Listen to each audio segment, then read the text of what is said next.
Jesu Kristu inkosi Baba, egameni likaJesu ngibingelele uBaba egameni elinamandla. Yebo Baba, nami ngifisa ukubonga uNkulunkulu namandla akhe nodumo lwakhe nilusekuyena ngoba uyinkosi nomsindisi. Nami lapho angiphilisa khona wangisindisa, wanginikeza i-second chance empilweni. Baba, uNkulunkulu wangiphilisa kakhulu, wangigcina. Ngiyaxolisa ukuthi ngingasheshi ngikhulume, kodwa nje angazi nami bengibanjwe yini. Kodwa nje ngiyambonga kakhulu uNkulunkulu ukuthi kuko konke la sikhona unathi. La sikhona unathi. Ngiyambonga, ngiyamphakamisa, ngimnikeza udumo. Wangigcina-ke nami uNkulunkulu ilaphaya engivusa kwabafileyo. Sengithulile Baba, kepha uNkulunkulu wanamandla uvusa. Ngiyambonga kakhulu-ke Baba, ngalesikhathi sengithula kwaqubuka izwi elithi uJesu Kristu uyinkosi. So ngiyambonga kakhulu uNkulunkulu, ngiyambonga. Engathi ngahlezi nami eqhubeke nokungigcina angibiyele. Nentaba yendlu kaJehova igcina ibiyele, nebandla nobaba noma siyabonga kakhulu ney'mfundiso zakhona ezinhle. Ngiyambonga kakhulu uNkulunkulu, uJesu Kristu uyinkosi. Kuke kwavuka nje nange-weekend izwi elithi uNkulunkulu asimnikeze udumo, asimbonge noma esesipha utho, kepha thina siyaye sicabanga ukuthi sekumnandi nje empilweni ngokuthi sesithole lokho bese singamphakamisi uNkulunkulu amandla akhe, simkhohlwe. So ngiyambonga kakhulu uNkulunkulu, nami ingikhumbuza ukuthi ngimphakamise njengenkosi yomsindisi wethu. uJesu Kristu inkosi, Baba nomandla, nibingelele egameni elihle lenkosi yethu uJesu Kristu nabazalwane bonke ekhaya leZwi nasentabeni yendlu kaJehova kuyabonelelwa. Sibonga kakhulu Baba uNkulunkulu ngani bazali bethu ngokusifundisa izifundiso eziningi kangaka ngezwi likaBaba uNkulunkulu, nangokuthobeka, nangokubekezela, nangokuphana. Siyambonga kakhulu Baba uNkulunkulu ngani. Sibonga kakhulu nakuma ukuthi sithe sisemngcwabeni wakacele sabuya singalindele ukuthi singasithola ukudla, kodwa uma wasiphekela ukudla obekumnandi, salala simapakapaka, sabusa ekuseni futhi wasenzela ibreakfast, savuka samapakaza, emini salalela inkonzo, sathola izwi, sasutha samapakapaka kwelikamoya, saphinda sadla nelantshi, sahamba simapakaza. Siyambonga kakhulu nje Baba uNkulunkulu ngani kakhulu, engathi uNkulunkulu enganisuthisa ngobude bey'nsuku zakhe, anibonise insindiso yakhe, bese iyakhula kakhulu nje empilweni zenu, nina ninciphe, niqhubeke nokusisondla ngezwi likaBaba uNkulunkulu.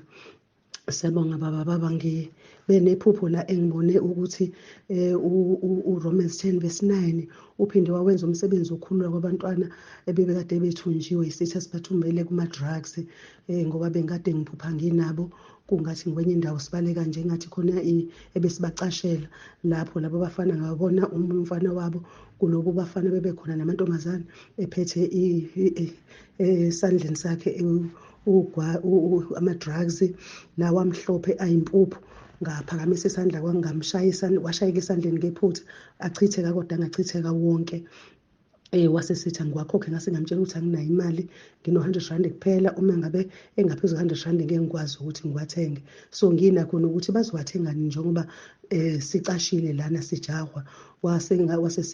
Lamantombazane asethi wona adayisela laba abantu abawasaplayayo ama-drugs.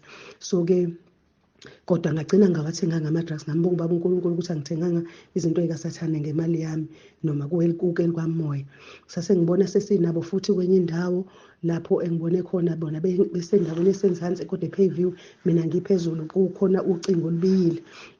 ngase ngikhuluma nabo ngokuthi uNkosi uJesu kuphele ngabakhulula kulokhu abakukho. Ngase ngithi abafuna ukumamukela iNkosi uJesu ngicela ukuthi basukume baphakamise izandla basho uRomans 10:9.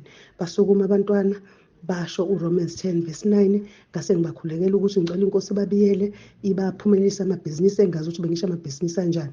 Ngale kocingo bekukhona owesifazane engibone sebehamba bona ethatha imithwalo naye kungathi uzobafica ngale kuphumeni kwegate. Ngase ngiyabayala mina ngathi bengahlanganyeli nomuntu ongakholwa. Jesu Kristu inkosi, Baba Mtsebande, Mama Mtsebande, ngiyabingelela abazalwane basekhaya leZwi, ngiyabingelela abazalwane basentabeni yendlu kaJehova, kuyabonelelwa. Ngibonga umusa kaNkulunkulu, ngibonga umusa kaJesu Kristu ongithathe wangifaka ekhaya leZwi. Amandla engiwabonayo nezinto uJesu azenzayo empilweni yami, ngiyabonga. Ngidlulisa nje ukubonga kuJesu Kristu kakhulu. Ngiyabonga baMtsebande, ngiyabonga ngey'mfundiso Baba. Ngiyabonga nangokuthola le nkonzo yokuthi sibhale phansi zonke izono, sivume izono. Yenza imanga, kuningi engingakusho. Sesisidana isikhathi ngingenile ekhaya leZwi, ngingafakazi ngithule. Ngiyawabuka nje amandla kaSomandla eyisiza impilo yami. Baba, kunokuthula okuyisimanga. Yabona le ndaba yey'shumi, angathi iNkosi ibingasisiza sibone, singayitsheli ukuthi masifakwa kweshumi Baba sizothola imali, sobona sandelwa imali. uJesu akunqobela izimpi. Bengiwumuntu wezimpi. Selokhu ngaqala ukufakwa kweshumi ekhaya leZwi, ngimbona enqoba izimpi, ngibona edala ukuthula empilweni yami nasekhaya lami engihleli kulo. Izimpi ebenginazo asixoxeki ezeminyaka ngeminyaka, kodwa selokhu nje kwambuleleka ukuthi angifakwe kweshumi ekhaya leZwi. Kuthule Baba, kuthule. Abantwana bayafunda, bayaphasa. Nkosi yami, ngiyawababaza amandla kaSomandla. Emasontweni nje adlule ke sathi sihlele endlini, ekamereni ngihleli ngezwa ngento eshaya phezu kwendlu, kanti inhlamvu yesibhamu. Bebeyijabulela bewinile ebholeni akade bebuka ibhola. Yashaya uphahleni yazowela endlini, ngikhona ekamereni, kodwa ngamandla kaJesu angangalimala. Yashaya phansi nje, sabangala sibuka ubukhulu bukaNkulunkulu. Izinto ziningi, izimpi esinqotshelwe zona. Ngiyabonga ukuba sekhaya leZwi, ngibonga iy'mfundiso. Nkosi yami, ngibonga ukuthola inkonzo yokuvuma izono. Inamandla. Ngiyabonga kakhulu uJesu Kristu inkosi. Amen. Ngiyaxolisa nje Baba ngokuthi ngikhansele egameni likaJesu. Ngiyaxolisa. uJesu Kristu inkosi. Nje ngiyabingelela ubaba nomama Mtsebande egameni likaJesu. Ngibingelela abazalwane bonke basekhaya leZwi, ngibingelela abazalwane basentabeni yendlu kaJehova. Kuyabonelelwa. Ngizobonga uNkulunkulu. Bengumuntu obehlala ngokungaphili, ngihamba odokotela, ngiqiqa odokotela, impilo yami nje ingeyinhle, kodwa nginele ngangena ekhaya leZwi nje bazalwane, ngizoba umnandi, ngiyaphila, ngizwa impilo egazini lami. Ngiyabonga, ngibonga uNkulunkulu nje ngalokho. Impilo yami nje ibingeyinhle, iy'ngane seyishawa na uvalo zingingenisa zingikhipha kodokotela, kodwa nje ngoRomans 10:9 nje bazalwane, impilo yami ishintshe kakhulu, ishintshile. Ngisho nasenkonzweni nje bazalwane bengingasabulukile, nasenkonzweni engikuyona ngizibona ukuthi ayingeke, impilo yami ayikho right. But now nje bazalwane ngiyajabula, ngibonga uNkulunkulu ngamandla akhe kukhula kwenzile. Baba ngiyabonga, Baba ngizobonga uNkulunkulu okuwena. Baba ngiyabonga, ngibonga amandla uNkulunkulu, ngiyabonga Nkosi uNkulunkulu wasivusela wena baba, ngiyabonga nginokubonga nje okukhulu okujulile okuvela ekujuleni kwenhliziyo. Ngiyabonga baba, ngiyabonga kakhulu, ngiyaphila manje bazalwane, ngizobonga nje ukuthi ngiyaphila, ngiyayizwela ukuphila, ngisebenza yonke imisebenzi bengiyinto nje, ngiwudamfu. uJesu Kristu uyinkosi, ngiyamsebenzisa lo Romans 10:9, ngiyamsebenzisa bazalwane, uyangisebenzela ngisho nasekhaya nakubantwana ngibona umehluko omkhulu. Ngiyambonga uNkulunkulu, ngibonga ubaba kakhulu, ngiyakubonga baba, ngiyakubonga uNkulunkulu okuwena, aqhubeke njalo uNkulunkulu akukhulise baba. Ngiyabonga ngawe, ngiyanconcoza. uJesu Kristu uyinkosi, amen. uJesu Kristu inkosi, sasibingelele ekhaya leZwi, sibingelele bamtsebande, sibingelele kogogo nomkhulu abakhona ekhaya leZwi, nabomama nobaba abakhona, nakwintsha yonke nje khona. Ngithi namhlanje ngiyafisa ukuthi ngithiwe nabo ubufakazi enginabo obangehlela ngenxa yojini bamabhluku labo jini esibathanda kakhulu ukubaqoka. Ngelinye ilanga yimi lo ngilele ebusuku, angangilele emini nje, methi ngisalele ngiphupha ngathi ngigqoke lo jini wami engiwuthandayo. Mengisalele nje kanjalo ngiphupha ngathi nginesibanko esivede singena la emkhonweni webhluku, ngithi ngiyasibamba, ngithi sinyuke njalo size sifike songidlala esithweni sangasese. Awu yimi lo ngivuka ngokuphuthuma nangokuthuka, ubuye umqondo ukuthi no, ojini kwathiwa abasafunakali, mina lo wami ngisawubekile, yabo, ngenxa yokuwuthanda. Lapho ngaqala khona ukuthatha isinqumo ukuthi kumele ngithuze ukuthi ngiyawushisa lo jini, ngoba awona lo ongafunakali, owenza odala inkanuko. uJesu Kristu uyinkosi, ngibonge ekhaya leZwi. uJesu Kristu uyinkosi. Ngiyabingelela ekhaya leZwi, ngibingelele entabeni indlu kaJehova, ngiyabonelela. Ngibingelele baba uNtsimande, ngibingelele mama uNtsimande egameni lomfana uJesu Kristu. uJesu Kristu inkosi. Baba nje ngivuka nenjabulo kahle kahle enhlizweni yami, ukubonga ukugcineka nokuphila nje, nokuthi nje ngazana noNkulunkulu. Ngibonga nje baba inkonzo sipha zona usuku nosuku, nokuvuseleleka njalo usuku nosuku siyavuseleleka, nobufakazi obutholayo siyavuseleleka baba. Kakhulukazi nje ngifuna ukubonga inkonzo yombhabhadiso othe wasinika yona baba. Le nkonzo yombhabhadiso ingenze ngazibona ukuthi angenzanga kahle phambi kaNkulunkulu. Ngakhumbula mhlazane ngithi ngiyabhabhadiswa ebandleni lami baba, ngabhabhadiswa phezu kwezono, ngangazivumanga izono baba, ngangazivumanga, ngingazange ngizivume ngempela. Kanti noma sengithi ngiyabheka, sengithi ngiyahamba ngiya kumama umvumisi, ngithi ngiyozivuma futhi, senginembeza ukuthi ungilahlile emva kokuba sengibhabhadisiwe.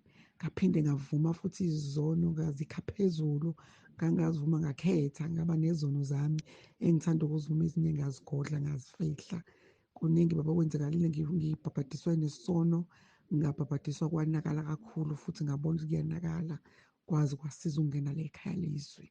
Noma ngabe ngiyaphila-ke manje, ngibona ngathi ukungena ekhaya leZwi kungisizile, kwangiduduza, kwase kungibuyisela endleleni. Ngiyabonga kakhulu baba ukuthi nje uvuse le nkonzo yombhabhadiso, iyakwazi ukuthinta neyami inhliziyo, yangikhumbuza ukuthi ngone kangakanani phambi kwaNkulunkulu, nokuthi fanele ngizihlanze kanjani phambi kwaNkulunkulu, nokuthi izono zami fanele ngizivume kanjani, ngoba uNkulunkulu uzazi zonke baba. Ngiyabonga baba.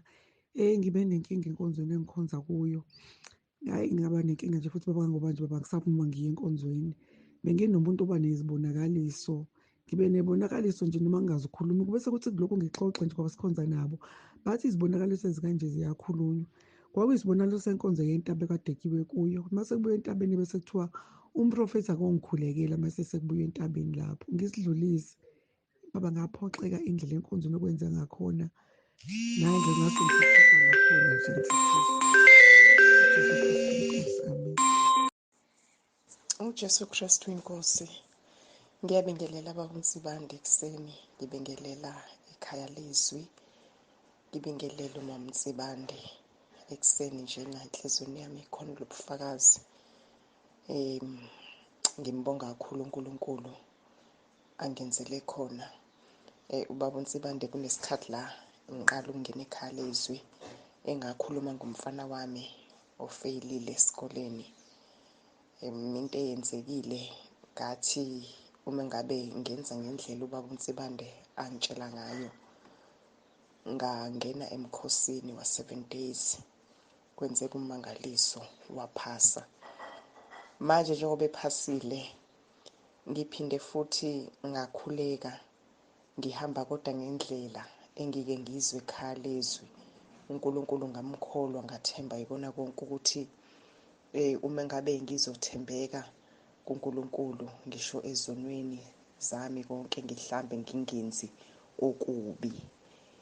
Since ngabhala phansi ngike ngayenza i-list yezinto ebekade ngikhulekela, ama-items athize, ngakhulekela nokuthi umntwana wami aphindeke manje sephasile, uqedile njena kulo nyaka last month esikoleni lento ebekade eyifunda. Ngabe sengisuka lapho-ke ngiqhubeka-ke manje ngikhuleka, sengikhulekela ukuthi athole umsebenzi. Ngangena emkhosini ngikhulekela lama-items. Ngimbonga kakhulu uNkulunkulu ukuthi i-item yokuqala bekuyiyona ukuthi athole umsebenzi, wavele wathola umsebenzi. Into engimangazayo engenza ukuthi uNkulunkulu ngimbonge kakhulu, engenza ukuthi ngiyilethe ubufakazi ukuthi la fonelwe khona abize khona ukuthi makeze, kuqale kwathiwa akazokwenza i-interview. Kodwa manje kwi-interview into engimangazayo ukuthi uma ngabe sebekhuluma naye kwi-email bathi makeze avele azoqala nje umsebenzi, akasayenzanga ne-interview. Wahamba wayoqala umsebenzi, uqalile namhlanje, yonke into right, uhlala ngaphakathi. uNkulunkulu nje ngiyambonga kakhulu, uNkulunkulu ngiyambonga kakhulu, muhle. Nkosi ngiyabonga, ubufakazi bami lokhu buningi, kodwa ngenxa yesikhathi ilokhu njena engizokuletha okungimangaza kakhulu uNkulunkulu ukuthi uthembekile.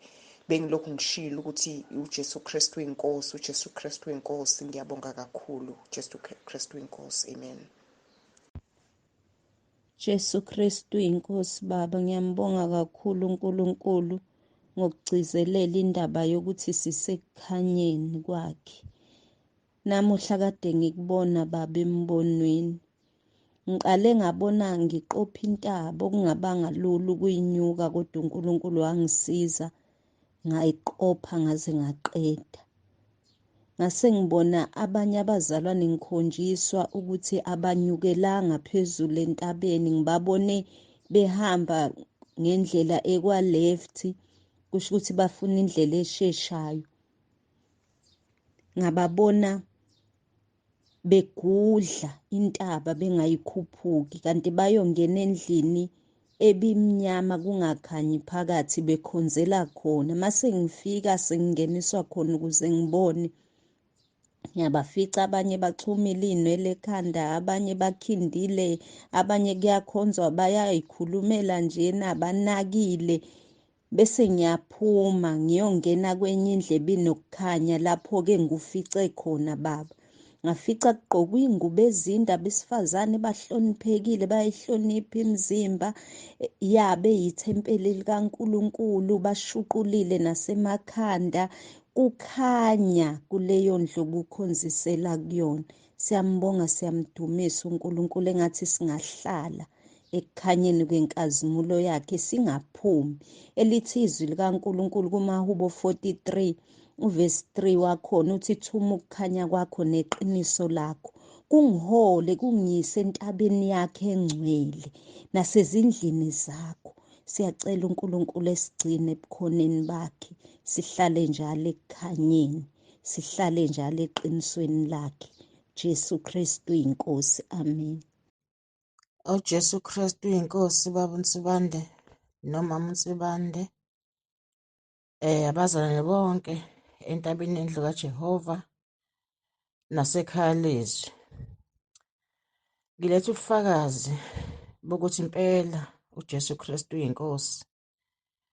Nginodadewethu ababili, omdala nomncane. So lona omdala une-tuck shop uyathumela lona omncane ukuthi amthengele ayomu-odela la e-oda khona. Sekuyisikhathi impela iminyaka engaphezu kuka-10 eyenza lento lona omncane. Kuthe-ke nje besezophela inyanga, phakathi nenyanga nje, inyanga edlule ka-October, wahamba lo wayo-oda lona omncane. Mayefika eVerulam ubanjwa inkunzi bamphuca u-5,000. Mebuya ekhaya kwaba kubi kudadewethu lo mdala, kwabe ngathi lo wenze ngamabomu, kwaba kubi waphenduka isilwane udadewethu lona omunye osuke ethumele lona omuntu ayomu-odela. Uyasho lo ukuthi angenzanga ngamabomu, hhayi kulona uyabona ukuthi wenze ngamabomu. Kwaba kubi kwangakhulunyiswana, ngakhuleka ngathi uJesu Kristu uyinkosi, ngahlala emkhulekweni ngathi uJesu Kristu uyinkosi. Nangomhla ka-3 kwafika abazalwane ekhaya kwakhulekwa, kwakunenkonzo nje yomkhuleko yayikhona ekhaya. Kwakhulekwa nami ngilungishe ngitshela ukuthi uJesu Kristu uyinkosi. Kuthe izolo uma ngifonela lona omncane wathi hhayi ngeke ukholwe. Sesiyazwana nodadewethu, ungibizile sahlala phansi saxoxisana naye. Uyasho naye ukuthi hhayi ngiyabona phela umsebenzi wakho omkhulu osungenzele wona awenzanga ngamabomu, kunini wawungisiza. Awenzanga nje ngamabomu, bekuyisitha lesi ebesizosixabanisa. Nje baxolelene kuhle sekumnandi sekusekhaya. Nami nje ngithi angizobonga ukuthi heyi linamandla igama likaJesu bazalwane. Linamandla igama elithi uJesu Kristu uyinkosi. Ngimile ngalo bazalwane. Ngizobonga ngizomdumisa uNkulunkulu. Kubuhlungu ukubona umndeni wakini ungasezwani ngenxa yesitha esiphakathi kwethu esisuke singenele phakathi kwalowo mndeni. Manje ngithi nje uJesu Kristu uyinkosi. Ngiyambonga kakhulu uNkulunkulu. Ngiyabonga bazalwane, ngiyabonga emkhuleka igama lakho bamtsimande owathi asime kulona sithi nje uJesu Kristu uyinkosi. Ngiyalibonga, angisoze ngasuka kulo. Ngithi uJesu Kristu uyinkosi namanje. Amen. uJesu Kristu uyinkosi. Ngiyakubingelela Baba. Ngiyakholwa impela uNkulunkulu usanifihlile kulo musa ongakasenzela wona. Baba, bengidlulisa ubufakazi ngey'shumi. Engathi uNkulunkulu engasisiza njalo sibambelele kwishumi, ziyasebenza. La endlini besinokusokola sisokolela ukuthi isishebo iminyaka sizophela asinakudla. Kodwa uNkulunkulu uyathembeka ngey'khathi zonke. Asisasokoli ngokudla. Sometimes kufika okunye kusekhona nanemali ayisapheli la endlini. So ngiyamdumisa kakhulu uNkulunkulu. Even namaphampasi omntwana nomntwana omncane, amaphampasi asehlala nje ahlale kukhona engakawavuli ngisaqeda lamadala. So sengiphila leyo mpilo ngenxa yeshumi. So ngiyambonga kakhulu uNkulunkulu ukuthi impela uyathembeka futhi uyalimela izwi lakhe ngezikhathi zonke phezu kwey'mpilo zethu. Thina nje ukuthi sibambelele kuye, sibe nokukholwa, sibhekise kuye amehlo ethu ngoba usizo lwethu luvela kuyena ngey'khathi zonke. So nje ngiyambonga kakhulu uNkulunkulu, asifihleleni nababa nomama ey'mfundisweni zonke esizitholayo. Siqhubeke nokuthi sizenze ngoba siyaphila ngazo. Kwelihle igama likaJesu. uJesu Kristu uyinkosi. uJesu Kristu uyinkosi Baba. Ngiyabingelela egameni lenkosi yethu uJesu Kristu ephilayo. Yazi Baba, ngithanda ukufakaza ngenkonzo yaSaturday yomngcwabo. Yazi Baba, lento ohleze uyisho ukuthi ibandla akusilona elakho, ngayibuka laphayana Baba ukuthi uNkulunkulu uyafakaza ngempela ukuthi uyena oziphathele. Ngimangaza omunye umzalwane ofakazile ukuthi wabona ukubekezela nokuthobeka kuwe. Usho exact into engayibona nami, ukubekezela nesineke Baba owaba naso laphayana, okuwuphawu lokuthi ngempela uNkulunkulu uhamba nawe. Even ngisho ubaba eseyoshumayela eseyophatha izwi laphana baba kwangase uNkulunkulu wavele wama, umnikazi webandla wavele wama yena. Even ngisho intshumayelo ngoba uNkulunkulu wayesiqonda kahle isimo owawuphansi kwaso, wakunikeza nje umyalezo omfishane ndlela ohlezi ushumayela ngayo, yamfishane kodwa ya-powerful ngendlela eyisimanga. Even ngisho le ndaba yalo mama owayesindiswe yedwa ngangaqala ukuyizwa, kodwa indlela eyafika ngayo kwakuzwakala ukuthi uNkulunkulu usezimele yena, usethatha indawo, and kwabonakala ukuthi nezimo zonke ezazikhona ngalesiya sikhathi zavele zathoba.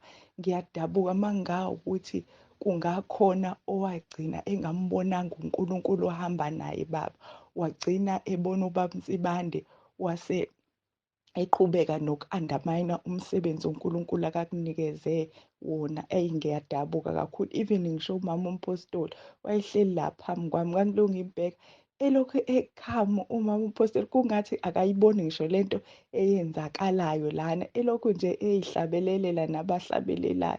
So nje siyambonga uNkulunkulu, kwakuyisifundo kumina ukuthi eyibo, ngempela obani abasiholayo la kuleli bandla esikulo. Siyambonga uNkulunkulu ngani, aqhubeke anivikele.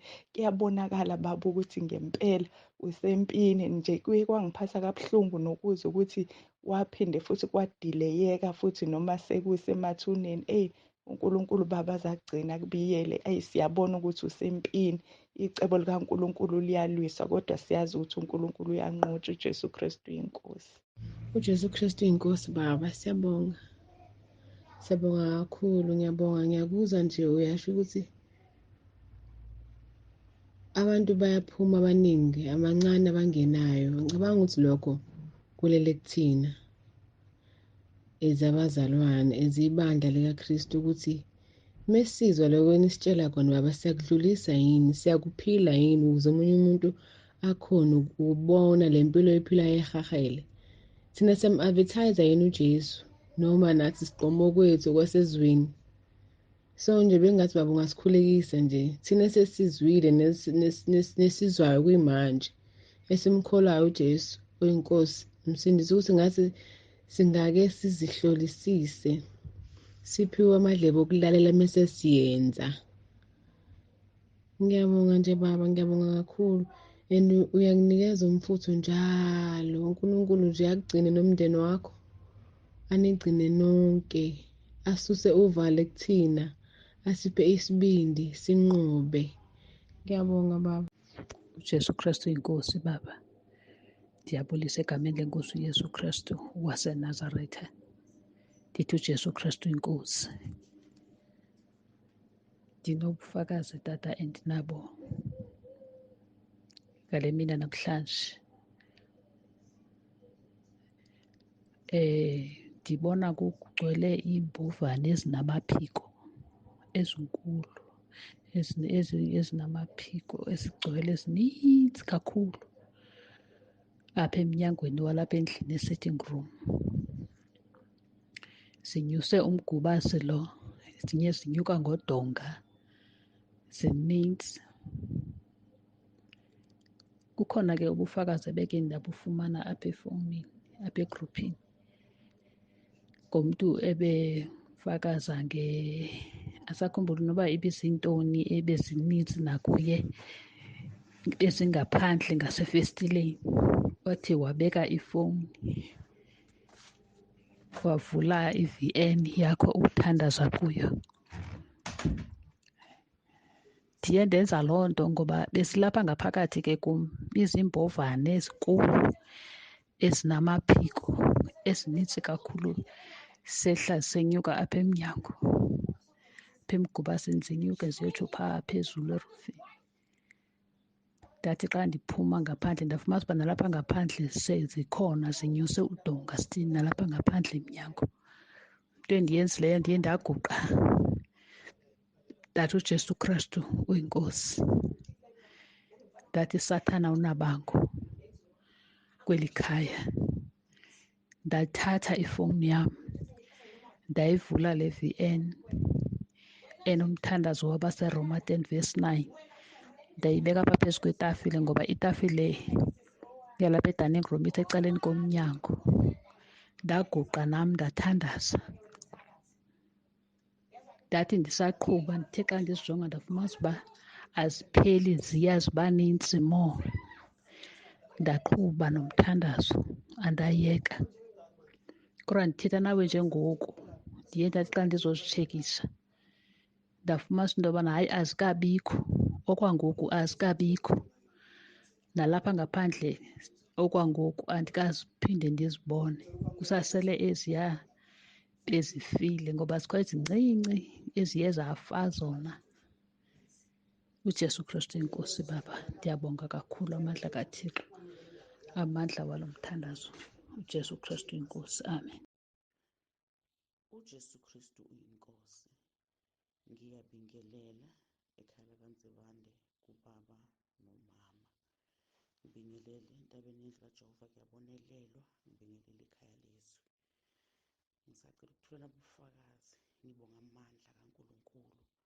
NgoLwesihlanu kwaba nendlela engayithatha abantwana sebebuyile esikoleni, kodwa kwakuloku kunephunga elinukayo nje, elinuka ngathi yitorumu, elinuka nje kabi ngaphandle. Ngikhuleke ukuthi uJesu Kristu inkosi, Jesu Kristu inkosi. Ngahamba ngipheme ngibuya, abantwana bangihlangabeza ngithi umntwana ononyaka nenyanga eziwu7 uyaphalaza. Nangempela ngifika umntwana osephelelwa amandla, ulibele iphalazile, ubamba ikhanda. Ngavula umkhuleko wange-18 kaBab'Ntsibande, ngamvula ngimbeka la endlebeni. Umntwana umkhululeka vele kube ngathi nje angazi uyamshisa, avele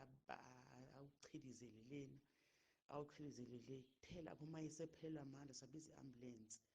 Ngesikhathi sephelelwa amandla sekungasabonakali, seyilahlile nje, sethambile nathi sesisaba, sekungasabona, esepheqa amehlo, kungasabonakali okumnyama.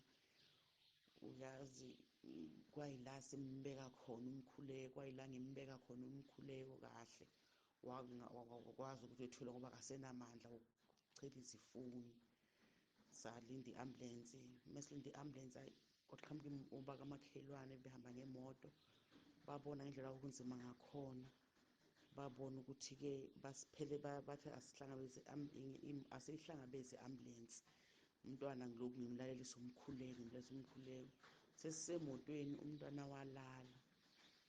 Kuthe nje sahamba ngemoto saya esiphelele isibhedlela, hhayi ngavele ngambona ukuthi umntwana useyaphila.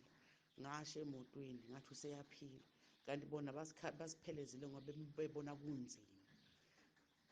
Masifike esibhedlela umntwana kwangathi nje siyamsukela. Umntwana wamisa ikhanda waliqinisa, kanti umntwana beseyilahle, esethambile, esepheqe namehlo. Siyambonga uNkulunkulu. Yazi ngiyathoba phambi kwaNkulunkulu, ngiyamdumisa ngithi uNkulunkulu mkhulu, akekho njengaye. Siyambonga kakhulu uNkulunkulu ngesivumo sikaJesu Kristu inkosi, ngoba besilosiculile ekhaya, sekusho ngisho iy'ngane ey'ncane zilothe uJesu Kristu inkosi, uJesu Kristu inkosi, ngendlela obekusekunzima ngayo. Siyambonga kakhulu uNkulunkulu. uJesu Kristu inkosi. uJesu Kristu inkosi. Ngiyabulisa ikhaya leZwi, ngibulise nawe babuTsibande noma Mtsibande. Ngithi uJesu Kristu inkosi. Ngiyaxolisa kakhulu ngokusendinameni erongo. Ngicela uNkulunkulu angithethelele. Bengilethe ubufakazi ngento ethe yenzeka Sunday. Ingane yami isesikolweni enza grade 12 bakwi-camp. So ngifonele umngani wakhe, athi ingane yami uma ukhanyisa iyakhala, akwazi nokuthetha, ulahlekelwe ifoni, intshontshiwe. Ngibe sengithi ngakamnikeza ifoni, ngizama ukuthetha naye, ngizama ukumehlisa umoya aze uyehla-ke. Ngale-ke ngikhuleka-ke ngithi uJesu Kristu inkosi, uJesu Kristu inkosi. Ngikhuleka ngisho ngithi uNkulunkulu uyangazi ukuthi angikwazi mina ukuzilwela. Ngicela kule ndaba ungenelele. Uze watshona ilanga ngoba bengibuza nokuthi othisha ukhona yini umnyakazo abawenzayo. ile ithi ingane ayawukho umnyakazo abawenzayo. Ngaze ngazama nokukhuluma naye uthisha kodwa ibingacaci into abayenzayo. uNkulunkulu emuhle iy'ngane lezi ebeziwutshontshile ifoni zayinyengeza emidlalweni womunye. Mayithi uthi lona umnyuzo uyalala nansi ifoni emendlalweni wakhe, kodwa ibikade ifunwa ingatholakali kuyo yonke indawo. So ngiyambonga kakhulu uNkulunkulu ngomusa wakhe awenzile. Ngiyabonga kakhulu ukuthi uJesu Kristu inkosi. Nanamhlanje bengivuke ngihamba ngiya eDurban North. Sithe masizodlula irobhothi ivele i-taxi yethu ifuna ukungena ngokuthi irobhothi selivulile abanye baze bamemeza abanye umama. Ngavele nje uNkulunkulu wangithoba, angimemezanga. Bathe noma sekudlulile abantu, omama laba beleke beyixoxela ngale ngikhuleka mina ngenhliziyo, ngithi Nkosi ngiyabonga ubukhulu bakho, ngoba bengiyabona ukuthi bona abayithathi serious ukuthi nguNkulunkulu osisinsile, ngoba iy'moto lezi bezifana lezingene zive zaphephisa zonke ngesikhathi esisodwa. Ngiyambonga kakhulu i-protection esiyitholayo la ekhaya leZwi. Ngiyabonga nje nokubiza masibiza leli gama sithi Jesu Kristu inkosi, uNkulunkulu usenzele umusa. Ngiyabonga kakhulu, ngiyaxosa kakhulu nge-mistake engithe ngayenza. uJesu Kristu inkosi. Jesu Kristu inkosi. Baba, ngiyabingelela egameni likaJesu, ngibingelela entabeni yendlu kaJehova. Ngiyabonelela, ngibingelela ekhaya leZwi. Bazalwane, uNkulunkulu wethu uyadunyiswa noma isimo singavumi. Yebo, enyameni bazalwane thintekile, kodwa nje siyambonga uNkulunkulu. Nangenkonzo nje esilalelile noma besingaphumelelanga enkonzweni kaMamcele, kodwa nje silalelile bazalwane. Inhliziyo yethu ijabulile nje ukuzwa ukuthi umsebenzi kaNkulunkulu awuvinjwa lutho nasifu, cha, umile nje ungumsebenzi. Siyambonga kakhulu uNkulunkulu, siyamnxusa kuNkulunkulu ukuthi Baba qhubeka duduze bazalwane kakhulu. Sizwile nje umama indlela befakaza ngayo. Sezwa nje ukuthi Nkosi yami kunesisindo enyameni, kodwa siyambonga uNkulunkulu othe asiginqele kuye yonke imisebenzi yethu, yena uzoqondisa imikhondo yethu. Siyabonga bazalwane nje, siyabonga ukuthi nibe strong. uNkulunkulu wamanani nawo wokuthwala umsebenzi kwaze kwasekugcineni. Siyamethemba uNkulunkulu ukuthi uzosala iqhubeke emzini kaMamcele enze umsebenzi, abonakale uNkulunkulu emela izwi lakhe. Siyabonga kakhulu Baba. Sibonga kakhulu-ke Baba, ngibuka ividiyo la ebufakazini, inhliziyo yami nje iyajabula mangabe le ndaba isahamba njalo. Usho njalo umhlabeleli uthi le ndaba isahamba njalo, hhayi nabafileyo bazovuka. Amahubo 107:20. Hhayi izwi lakhe leli, hhayi uyalithuma manje, ulithuma nangabantwana. Hhayi kuzovuswa abafileyo, lizobakhipha emathuneni. Siyabonga Baba kakhulu. Jesu Kristu inkosi. uJesu Kristu uyinkosi. Ngithi angibingelele ubaba nomama nabazalwane bonke basekhaya leZwi, nabazalwane bonke abasentabeni yendlu kaJehova. Ngiyabonelela. Ngithi nami angidlulisa ubufakazi, kukade-ke ngagcina ukudlulisa ubufakazi. Ngithi bazalwane, angimbonge uNkulunkulu ubukhulu bakhe obukhulu bazalwane. Bazalwane, ngike ngahambela enkonzweni entabeni yendlu kaJehova ngenkathi kubhajadiswa. Bazalwane, ngiyambonga uNkulunkulu. Yazi ubaba nomama, yebo kade ngazi ukuthi bathobile, kodwa-ke khona into engiyibonile nje kulokhu, njengoba kade ngiyile bazalwane, uNkulunkulu kumele simkhonze ngampela. Yazi ngithe ngisho ngixoxa nabanye abazalwane basekhaya leZwi nabasentabeni yendlu kaJehova lapha enkonzweni. Yazi izifundiso ziyasakha njengoba izwi likaNkulunkulu wabaseRoma 12 uthi uPostoli Paul, ngiyanincenga bazalwane ngobubele bukaNkulunkulu ukuthi ninikele imizimba yenu ibe ngcwele. Yazi uma uxoxa nomunye umzalwane noma nomuphi umzalwane, uyezwa nje umoya wakhe nenhliziyo yakhe ukuthi umuntu olangazelela uNkulunkulu.